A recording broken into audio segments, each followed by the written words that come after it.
Today is our last lecture on DME. Means this is the sixth lecture of this unit, last unit, unit number 6, springs, mechanical springs. So, Sudarshan, actually, I am trying to mute you because I can hear a background noise. So, okay, thank you. Okay, sir. I will. No problem. Thank you. So today is our sixth lecture on mechanical springs. So this is basically last lecture of this unit, and as well this is last lecture of this syllabus. So we have, I think as per the syllabus we have 48 lectures to cover. But I think first and second unit I took couple of extra lectures just to make sure that we have more grasp on the concepts. We have this is a 52nd lecture today, and I'm very sure that we have tried to cover each and everything in the syllabus. Okay, so let's go ahead with this today's lecture, and let's to start the lecture we have attendance of 4 people. Okay, so to start the lecture I will start with sharing my screen, and I hope it is I'm audible and it is visible. If any issues, kindly let me know in the chat. I will keep watch on the chat. Okay. Okay, so as I said, today's lecture will be mainly talking about leaf springs, design of leaf springs. We have a design. We'll see the design part of it, and we'll quickly try to touch the torsion spring. Basically the concept. There is no numerical of the torsion spring will be in the syllabus, as per the the syllabus details. But we have this theory part of it. Okay, so we'll try to cover these two.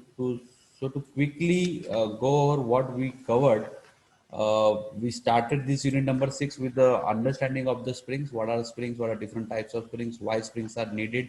How the applications of the spring? Different applications have different purposes. So depending on the purpose of this, like it may be for cushioning, it may be for absorbing shocks, controlling motion, measuring forces, storing energy. So depending on these applications, we have seen different uses of this springs, then materials of the spring, and nomenclature. Like what is the for general helical spring, what is the nomenclature we have seen?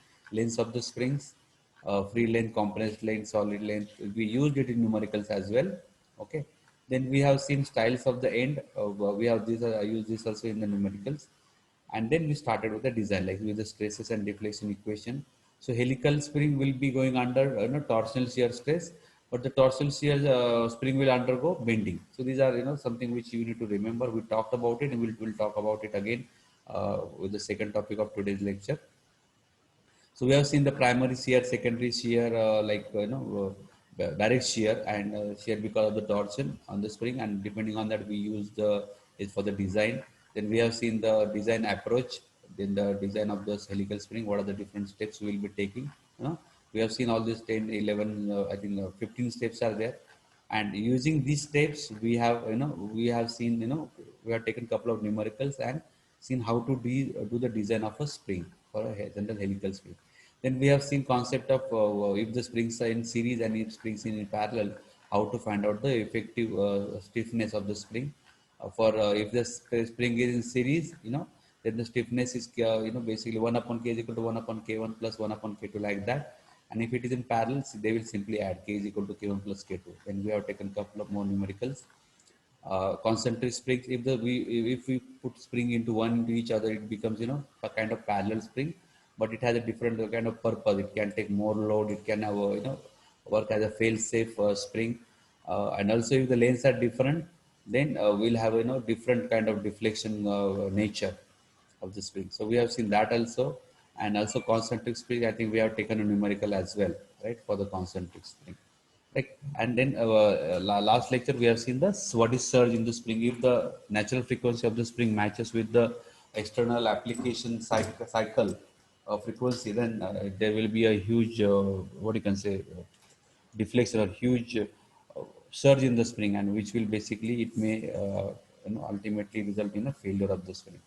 So we have seen these concepts, and today we will see now what is multi-leaf spring and what is torsion spring. Okay, so I'll quickly we have had a recap of whatever we have seen till today.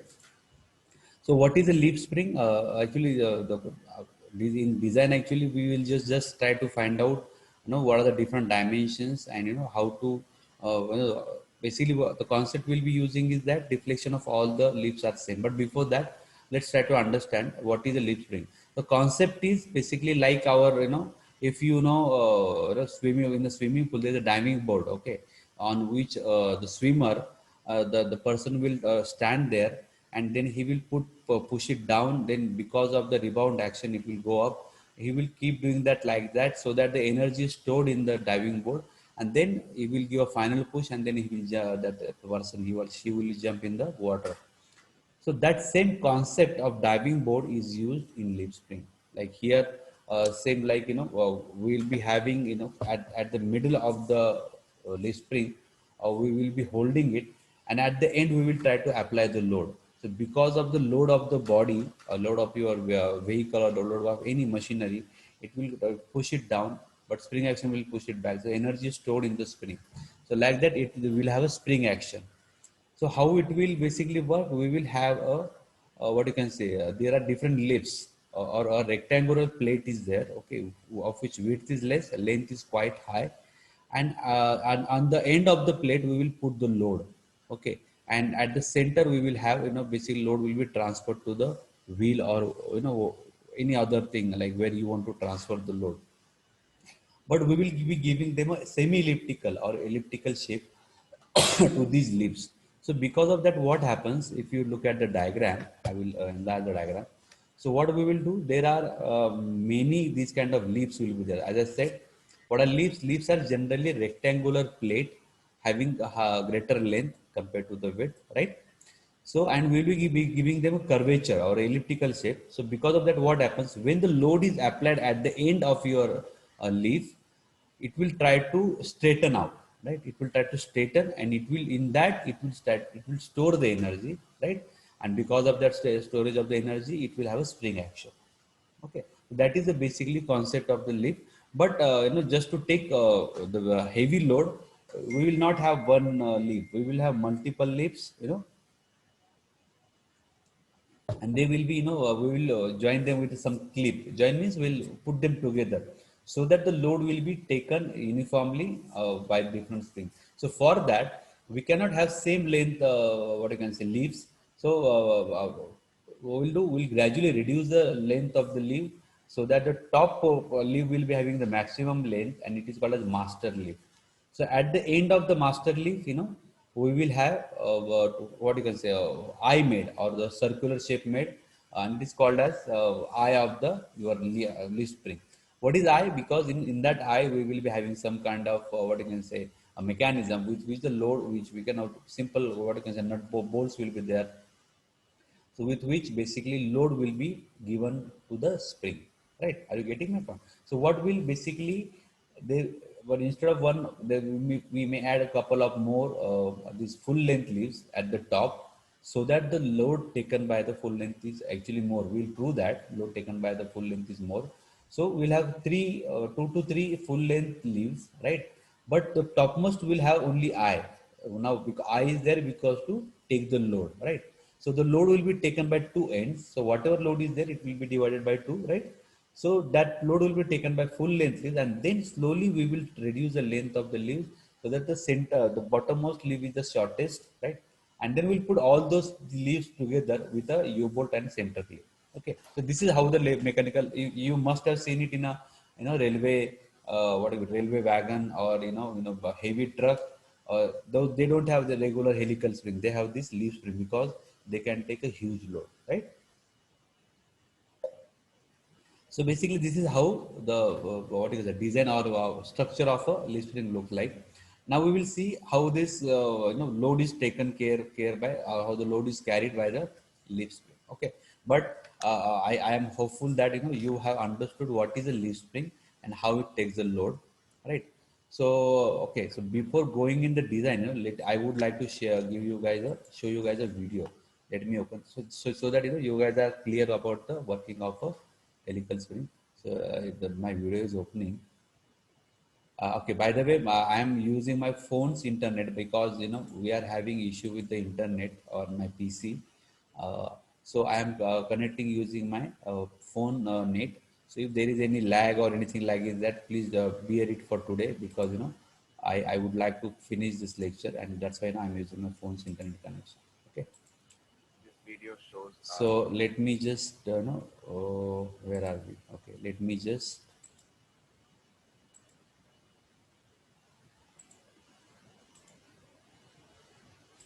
So I'm stopping share. Okay, and I am now sharing my YouTube video with you. Okay, so hopefully it is visible to you guys now.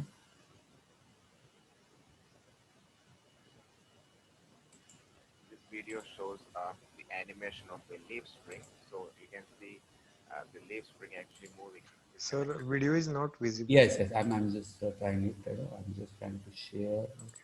Okay. Okay. I hopefully now it is visible, right? Yeah, now it's visible, sir. Yeah.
Okay, so you guys have seen it, right? How leaf spring was basically what has this leaf spring will take the load or whatever a jerk or bump comes in a road, right? Leaf spring will take that particular jerk and the chassis will not move. The leaf spring will have a spring action, right? That's how the leaf spring will work. Okay. So hopefully now you guys are have got the idea of how the leaf spring will look like. I will go through quickly through the design part of it. Right. Now to design the leaf, leaves, basically we have to find out length and width and all that. What concept we will use is that we have to find out what is the load or the stresses taken by the this full length leaves, and what are the stresses or the load taken by graduated length leaves, like these length leaves which are having small lengths, right? To now to to do the design, we will use simple concept or simple logic that the deflection of all the leaves is same. So if the load is there and bump or something comes up, this length will have some kind of deflection as shown in the video. So this deflection, we see same for all the leaves, like any graduated leaf or any full length leaf. So we will use this logic and we'll try to find out the deflection in both the cases, and we will match the deflection to find out the load taken or to find out the stresses in this full length or the graduated leaves. Okay. So this is how we will approach it. I have given you overview that we will be matching the deflection. We will find out the deflection in both the cases, that is graduated length leaves and full length leaves, and then we will match the deflection to find out the what is the part of the load which is taken by full length leaves and by graduated length leaves. Okay, that is how we will approach it. Now for that we need to know number of extra full length leaves. In the diagram it is basically 3, right? So it may be anything. You may have one, only one also. So NF is number of extra full length leaves, number of graduated length leaves including master leaf, right? So these are basically the number of graduated length leaves, and is total number of leaves. This width of the each leaf. Leaf width is same, thickness is same for all leaves. Okay, length of the cantilever or the half length of the semi-elliptical spring, right? So now if you see this length, it will be behaving like a cantilever. As I said, it's like a swimming board, right? At this, this will be this end is fixed and the other end will be moving, going up and down. So this is kind of like a cantilever. One end is fixed and one end is moving, right? It is free. So it's a cantilever where this length is called as basically 2L. The distance between two eyes is 2L. So distance between center and one eye is length L. So this L is basically length of the cantilever or half length of the semi-elliptical spring, right? So you got the idea why it is calling half length. So whatever is length between two eyes, half of that is the length of your cantilever. P is the force applied at the end of the spring, right? The load of the vehicle. portion of the P taken by extra length spring means PF is the length portion of the means what is the part of this load. If P is some XYZ Newton, some part will be taken by extra full length and some part will be taken by graduate, and we have to find out this PF and PG. Okay. So now to do the analysis, what we will assume that now if the spring looks like in a diagram A, right? But if it is, we will try to, how we will assume it is that top spring or the full length spring is of say length L, right? Then this bottom next graduated length we will divide in two parts and we will put it next on the one on top, one at the bottom of this center maximum full length leaf. Similarly, next graduated length leaf, we will again put it in half. So if we keep on doing like this, dividing the graduated length leaf in half and putting on the side of the, the whatever full length leaf, we will get this kind of a triangular shape.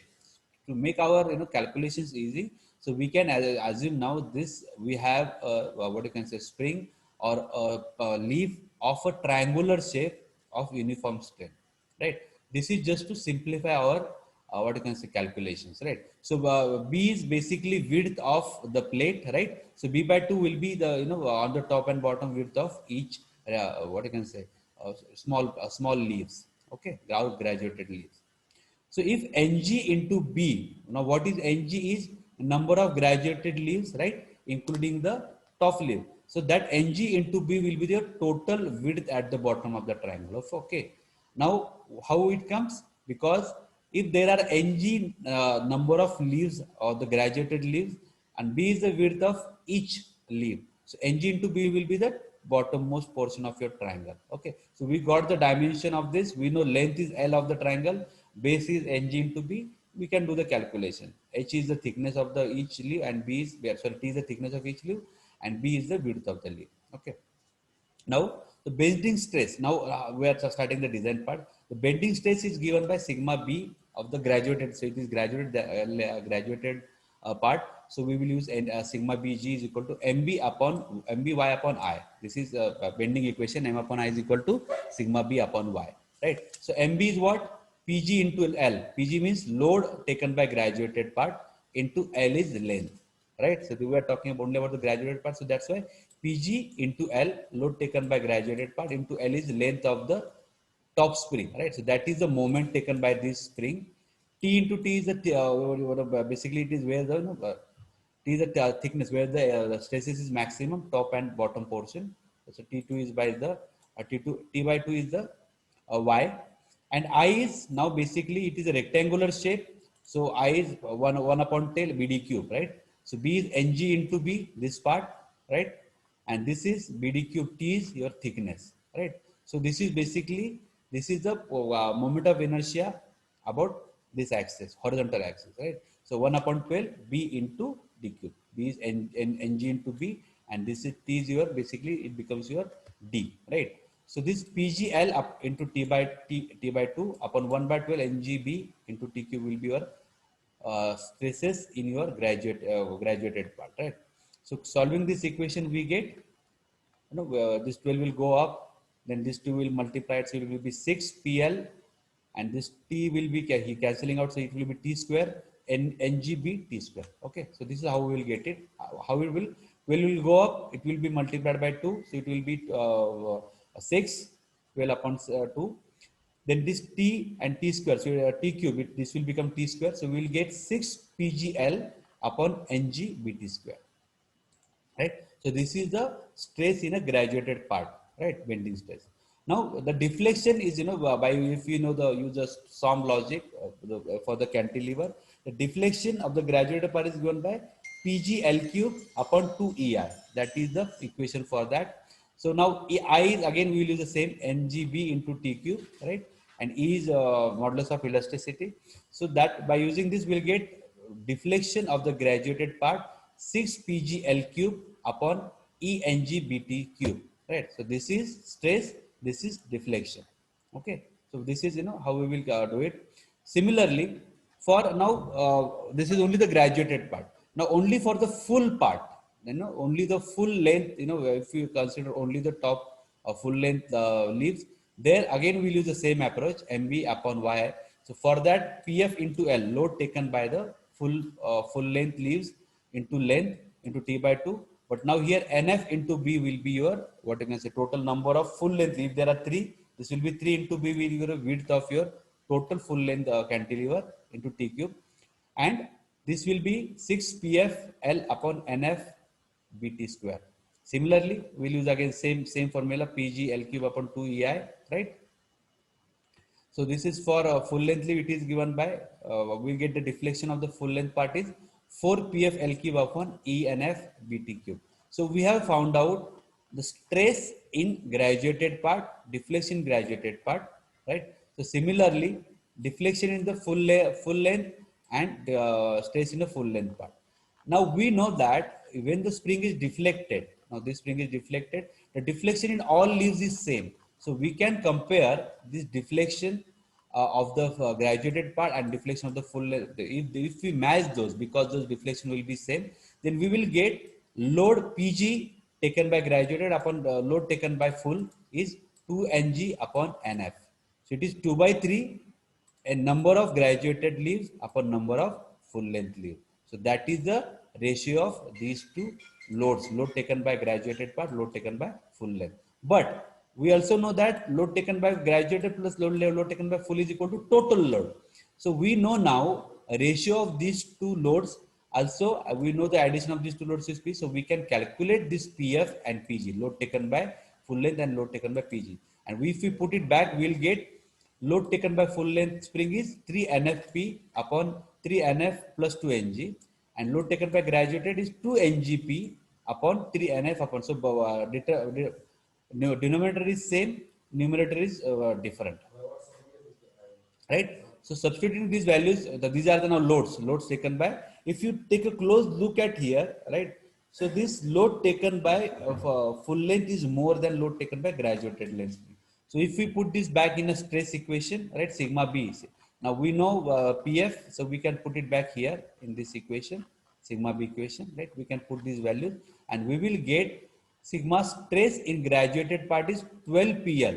P is the total load, L is the length of the spring. So these are fixed. 3 upon 3 NF plus 2 NG BT square, right? So B is width of a plate, leaf, T is the thickness of the leaf, and NF is number of full length and NG is number of graduated. And similarly, we put it back, so we'll get so stress in a full length leaf is 18 PL upon 3 NF upon 2 NG BT square. So take a close look at this stresses in full length and graduated leaves part. We'll see that full length is more, but so because denominator is same and PL is same, so only difference is the full length stress is 18 and graduated is 12. So full length leaves have 50% more, or it is 1.5 times of the graduated length stress. So stress in full length leaves is 50% more than the graduated. So if the stress taken by graduated is 1, then stress taken by full length leaves is 1.5. So total is 2.5. So whatever load you are having or the stress you are having of that, this is it is 1.5 means it is 60% and this is 40%. Okay. How I did the calculation? This is 1.5 times. So if you add these two, this will be 1, this will be 1.5 and the total is 2.5. So whatever yellow stress you are having divided by 2.5, you will get 40%. So this is 40% and this is 60%. So load taken by full length leaves is 60% of the total stress, and stress taken by the graduated length spring is 40%. So full length stress is about 50% more, right? So the deflection, we can calculate by using now this 12 PL cube upon E BT cube 3NF plus 2 NG. So this is the deflection of a free end spring of the, what you can say, I, where the I is there. The deflection is given by 12 PL cube upon E BT cube 3NF plus 2 NG. So this is how the stresses in graduated part, stresses in full length leaves, and deflection at the I is calculated. Okay. So this is how generally we will approach the leaf spring. Now the thicknesses, we have some standard thickness for the leaves and standard width. So these are we have to use the standard only, because we cannot use arbitrarily, because the design will be very complicated. So we use a nominal thickness and we use a nominal width. We use the standard, and it is made of generally steel or some kind of 55 SI2 MN90. This kind of it is made, or it is mainly used in a hardened and tempered. Now, why it is that? Because because it has to take some jerk and shocks. That is, we use hardened tempered leaves. Okay. Now we have seen the design. We'll see now something called a nipping of leaf spring and why it is required. Okay. Now the spring is hinged at the ends, right? So basically, it will have stresses. The full length spring has stresses in the longitudinal and stresses will be there. So to reduce the stresses, what we can do? We can make a master leaf of a stronger material than other leaves. So because it has more load, right? Master leaf is made thinner than the other leaves because it is bending equation. It is MB upon I, right? And also we can do something called a nipping of the spring. Now, what is nipping of the spring? Take a look at this diagram.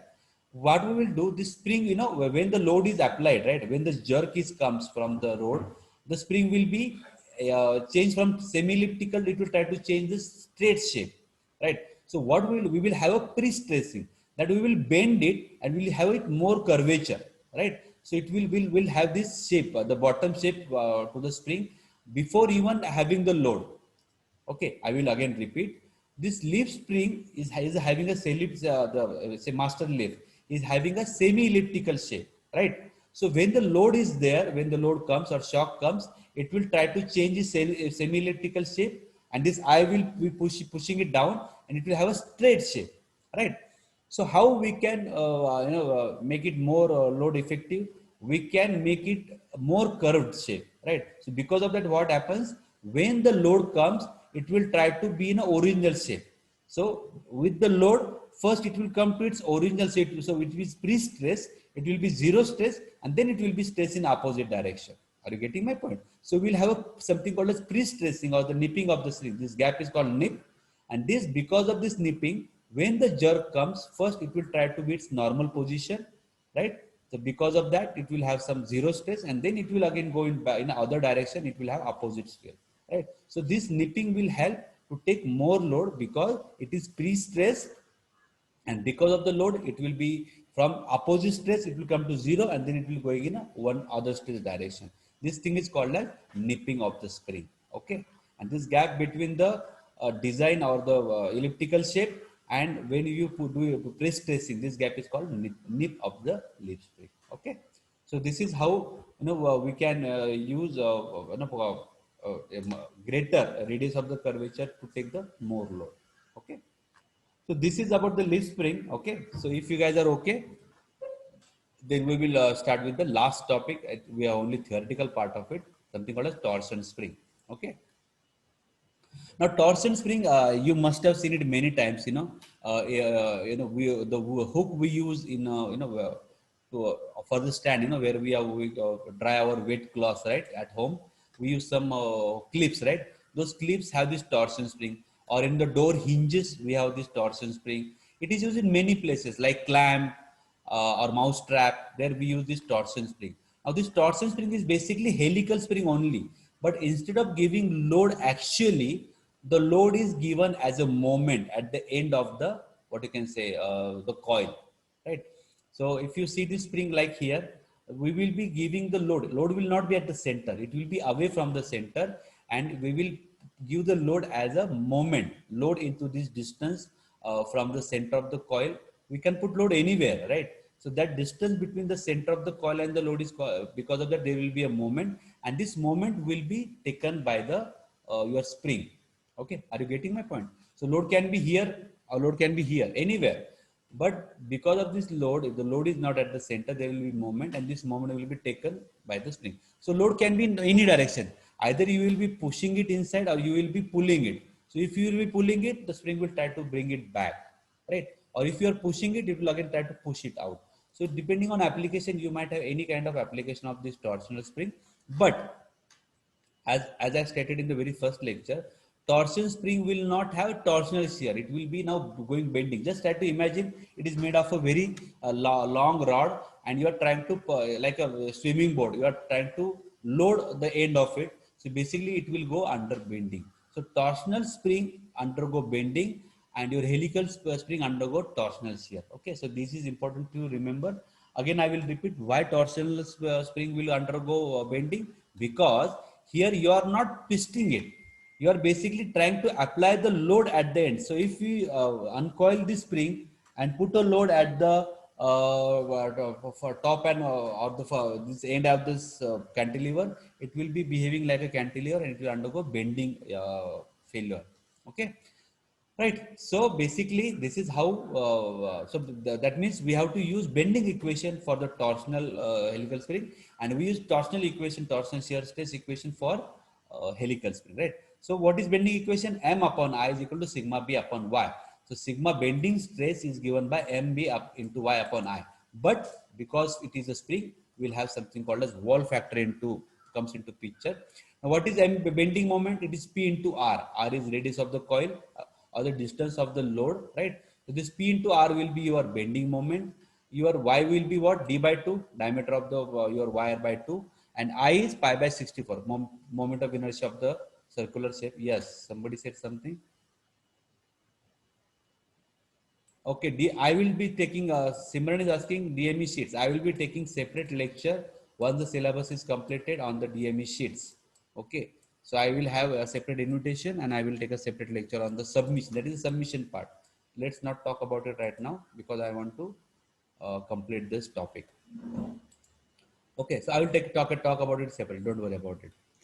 So what I was saying is that y is d by 2 and moment of inertia is pi by 64 d raised to 4, right? So putting this, we'll get sigma bending moment as k into 32 MB upon pi d cube, right? This again, k is a wall factor and it is given by, wall, this scientist, M. Wall, he basically tried to find out these factors and he found out that for inner and outer fiber, the factors is different. For Ki is inner fiber is 4c square minus c minus 1 upon 4c into c minus 1. And for inner fiber it is 4c square plus c minus 1 upon 4c into c plus 1. So these are the wall factors you have to remember. There is no option for that. Sigma b is equal to k into 32 MB upon pi d cube, where k in and out is going to different fibers will have different wall factor, right? And here MB is equal to P into R, as I said, right? So the energy stored is integration of this MB moment square dx upon 2E. This is as per the strain energy equation, and the total length is pi d. Pi d is the length of one coil. Is n is number of coils for the torsion spring. Then pi d n will be total length, and we are taking the total length of the spring as a beam, right? So 0 to pi d n, integrate MB is P into R. Integrate that. So we'll get P square R square. P is constant, R is constant. So it is it becomes basically dx, it becomes x, so it is pi d n. So your strain energy stored is P square R square pi d n upon 2EI, right? And the deflection is, if you see this here, deflection of the spring is basically this theta into R, right? So if we multiply this angle into radian into R, we'll get the deflection of a torsional spring, right? So R theta is your deflection. We just, we found out that the R theta is equal to d delta U upon delta P, and we just calculated delta U. So derive that with respect to P, we'll get PR square pi d n upon 2EI. So that is basically, and then R will cancel out, and then we'll have the deflection of the spring in radius is 64 PR dn upon ED raised to 4, right? Now the torsional spring stiffness of a helical spring is given as load upon deflection. So similarly for torsional spring, the stiffness is given by moment upon angular deflection, right? Load upon deflection for the helical spring. So similarly here, instead of load there will be moment, and instead of deflection it is angular displacement. So stiffness of a torsional spring is K is equal to PR upon theta. We just calculated theta and put it PR here. So we'll get stiffness of a torsional spring as AD raised to 4 upon 64 dn. E is modulus of elasticity. D is diameter of the coil. Capital D is diameter of the coil. D small d is diameter of the wire. N is number of coils. So this K will give you the stiffness of a torsional spring. That is E d raised to 4 upon 64 dn. Right? And for this spring, generally the spring index we will use from 5 to 15, right? We know that what is spring index C, right? So what we have seen for the torsional spring, we have seen what is torsional spring, what is the stress or the bending stress sigma b is equal to K into MB upon MBY upon I. We have seen the what is K wall factor for torsional spring, and then we have seen using the strain energy we have seen what is the deflection and ultimately angular displacement of a torsional spring is given by 64 PRDN upon AD raised to 4. And then we use that to find out the stiffness of a torsional spring, moment upon angular displacement, and the stiffness of a spring is given by ED raised to 4 upon 64 TN. Okay, so this is how you have only theoretical part. There will not be any numerical for torsional spring. So just try to remember this theory. If anything, any theory part comes in the in exam, it is not difficult. It is very easy. It is just we have to remember that in the torsional spring we will be having bending equation into picture. Okay, right? So this is how the torsion, but for as I again I'm repeating, for torsional spring there will not be any numerical. It is only theoretical part is there in your syllabus. Okay. So today we have seen design of a leaf spring, and we have seen what is torsional spring and how it works. Okay. So I think this is what I had to cover in the leaf spring. So we have seen many different types of springs, nomenclatures, helical spring design. It may be a extension spring or compression spring, right? Then we have seen different types of series and parallel what springs, concentric springs, leaf springs. We have seen torsion spring. So I have tried to cover each and every topic of your syllabus. Okay, let me just quickly close this. I don't want to save it, and let me just quickly. We have only 1 minute remaining. I just want to make sure that everything is covered as per the syllabus. Okay. Anyways, in between, if you guys have, so our syllabus is completed. We have completed each and every topic and each and every unit. So there is, I doubt there is anything left, right? So, but still, if anything is there, kindly you can ask me questions. No doubt about that. I have tried to cover each and everything.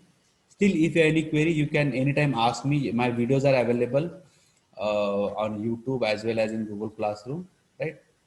So, if you have any kind of doubt, you can always approach that. And we are only less than 1 minute, but I will quickly just go through types of spring, application, materials of the spring, stage deflection of a helical spring, styles of the ends of the spring. Yes, we did it. Design of a helical and compression and tension springs. Springs in series parallels, we did it. Concentric helical springs, yes, we did it. Surge in springs, design of multi-leaf spring, and helical torsion spring, only theoretical part. So we have covered each and every topic of springs. We have taken many numericals as well. Okay. So anybody has any doubt, ask me. Otherwise, we'll have one more lecture on the submission part. Okay. Okay, sir. Okay. Yes. Sir, I have question regarding exam. So, are you? I will talk about it in the submission lecture. Okay. Next. Okay, okay, sir. Okay. Okay. Okay. Thank you.